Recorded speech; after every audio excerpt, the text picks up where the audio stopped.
बॉलीवुड में कई खलनायक आए, लेकिन कुछ चेहरे ऐसे होते हैं जो स्क्रीन पर आते ही डर पैदा कर देते हैं। गहरी आवाज, तेज नजरें और खतरनाक स्क्रीन प्रेजेंस। यह कहानी है उस अभिनेता की जिसने खलनायकी को एक नया अंदाज दिया। ये कहानी है डैनी डेंजोंगपा की।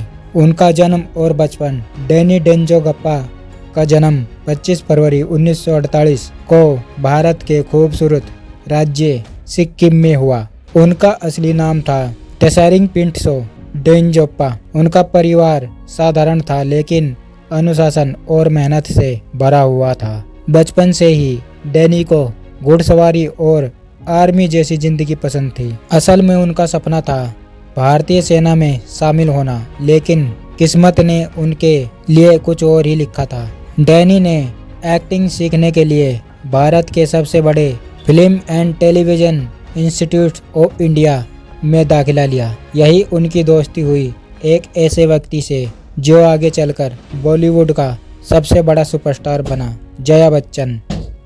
जया बच्चन ने ही उन्हें एक नया नाम दिया, क्योंकि उनका असली नाम लोगों के लिए थोड़ा मुश्किल था। इसलिए उन्होंने कहा, तुम्हारा नाम डैनी होना चाहिए, और यहीं से जन्म हुआ डैनी डेंजोंगपा नाम का। 70 के दशक में डैनी ने छोटे छोटे रोल से शुरुआत की। उनकी शुरुआती फिल्मों में शामिल थी जरूरत, धुंध, लेकिन उस समय बॉलीवुड में पहले से ही कई बड़े सितारे मौजूद थे, इसलिए पहचान बनाना आसान नहीं था।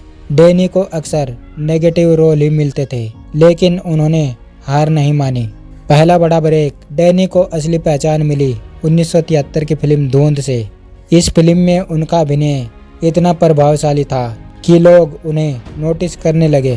धीरे धीरे उनका नाम खतरनाक विलेन के रूप में मशहूर होने लगा। 1970 और 80 के दशक में डैनी बॉलीवुड के सबसे खतरनाक विलेन बन गए।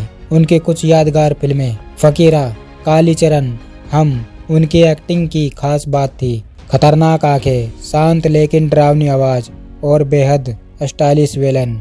उनका अंदाज बाकी विलेन से बिल्कुल अलग था। सबसे यादगार फिल्म रही 1990 में आई फिल्म अग्निपथ। डैनी के करियर की सबसे बड़ी फिल्मों में से एक थी। इस फिल्म में उन्होंने कांचा चीना को रोल निभाया और उनके सामने थे अमिताभ बच्चन। डैनी का किरदार इतना खतरनाक था कि आज भी लोग उसे याद करते हैं। कांचा चीना बॉलीवुड के सबसे आइकॉनिक विलेन में गिना जाता है। उन्होंने पॉजिटिव रोल भी किए। हालांकि डैनी को ज्यादातर विलेन के रोल मिले, लेकिन उन्होंने कई पॉजिटिव किरदार भी निभाए, जैसे खुदा गवाह, घातक। इन फिल्मों में उन्होंने दिखाया कि वे सिर्फ विलेन ही नहीं, बल्कि एक शानदार अभिनेता भी हैं।